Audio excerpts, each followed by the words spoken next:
नवरात्रि का पर्व केवल पूजा अर्चना तक सीमित नहीं है, बल्कि ये भक्ति और उत्साह का अनूठा संगम है। इन 9 पावन रातों में माता रानी की आराधना के साथ गरबा और डांडिया की धुनों पर थिरकते कदम हर किसी का मन मोह लेते हैं। आपको बता दें कि स्मृति नगर स्थित चौहान एम्पीरियन होटल में शाम 7 बजे से ही लोग पारंपरिक परिधान में होटल परिसर में पहुंचना शुरू हो गए। पारंपरिक संगीत और ढोल नगाड़ों की गूंज ने वातावरण को जीवंत बना दिया। युवतियों और महिलाओं ने रंग बिरंगे चनिया चोली पहन रखे थे, वहीं युवकों और पुरुषों ने कुर्ता पैजामा पहनकर गरबा की संस्कृति को जीवंत कर दिया। जैसे जैसे समा बढ़ता गया, कार्यक्रम स्थल पर भीड़ उमड़ने लगी। रात 9 बजे तक चौहान एम्पीरियन होटल खचाखच भर चुका था, फिर भी लोगों का उत्साह थमा नहीं। जो जिस जगह पर खड़ा था वो वहीं पर खड़े होकर गरबे की ताल पर झूमने लगा। इस आयोजन की शोभा बढ़ाने के लिए मुख्य अतिथि के रूप में ऐश्वर्या राज भाकुनी उपस्थित हुए। उनके स्वागत में आयोजन समिति ने गरबा की पारंपरिक धुनें बजाई। कार्यक्रम का मुख्य आकर्षण पारंपरिक गरबा और डांडिया नृत्य ही रहा। इसमें गुजरात की असली गरबा परंपरा को मंच पर जीवंत किया गया। ढोल की थाप और ढोलक की गूंज के बीच जब युवक युवतियां गोल घेरे में थिरके तो मानो पूरा वातावरण भक्ति से सराबोर हो गया। आयोजककर्ता गुंजन चौहान ने बताया कि इस बार का आयोजन विशेष रहा, क्योंकि ये लगातार 8वां वर्ष है जब वे गरबा महोत्सव आयोजित कर रहे हैं।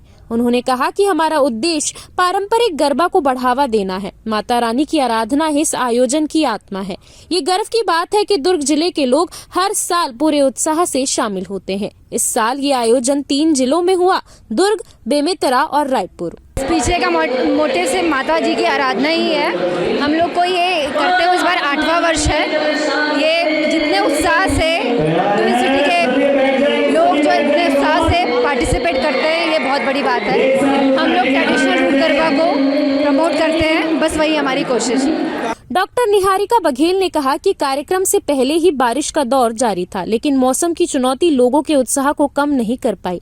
इतनी बारिश के बाद भी इतनी संख्या में लोग गरबा खेलने पहुंचे थे, ये अपने आप में अद्भुत है। आज आप लोग देख ही रहे हैं, सुबह से इतनी बारिश हो रही है, उसके बाद भी ये भीड़ देख सकते हैं। ये गुंजन आयोजन का ही है जो भिलाई में पूरा साइक्लोन ला दिया। उत्साह देख के ही लग रहा है। हाँ, सारे एज के छोटे बच्चे भी हैं और बड़े भी हैं, सब है। होटल का पूरा परिसर रंगीन रोशनियों से जगमगा रहा था। पारंपरिक सजावट, फूलों की खुशबू और गरबा की धुनों ने ऐसा माहौल रच दिया था कि हर कोई झूमने पर मजबूर हो गया।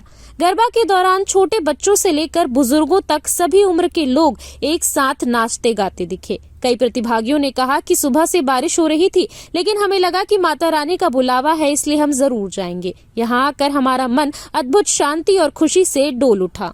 आयोजन पूरी तरह निशुल्क था। इसमें प्रवेश के लिए किसी पास की आवश्यकता नहीं थी। पारंपरिक ड्रेस कोड ने कार्यक्रम की सुंदरता और भी बढ़ा दी। रात 10 बजे तक भी गरबा की धुनों पर लोगों का नृत्य जारी रहा। इस आयोजन में गुजरात की गरबा परंपरा को उसके मूल रूप में प्रस्तुत किया गया। कई प्रतिभागियों ने इसे अब तक का सबसे भव्य आयोजन बताया। कुछ ने कहा कि गुंजन ने इस बार पूरे साइक्लोन जैसा माहौल बना दिया है। वहीं कुछ ने कहा कि नवरात्रि का असली आनंद इसी तरह के पारंपरिक गरबा और डांडिया में आता है। नवरात्रि के इस पावन पर्व पर माता रानी की आराधना और गरबा की थाप एक साथ जब गूंजती है तो ये सिर्फ मनोरंजन नहीं, बल्कि संस्कृति, परंपरा और भक्ति का अद्भुत संगम बन जाता है। ग्रैंड न्यूज के लिए ब्यूरो रिपोर्ट।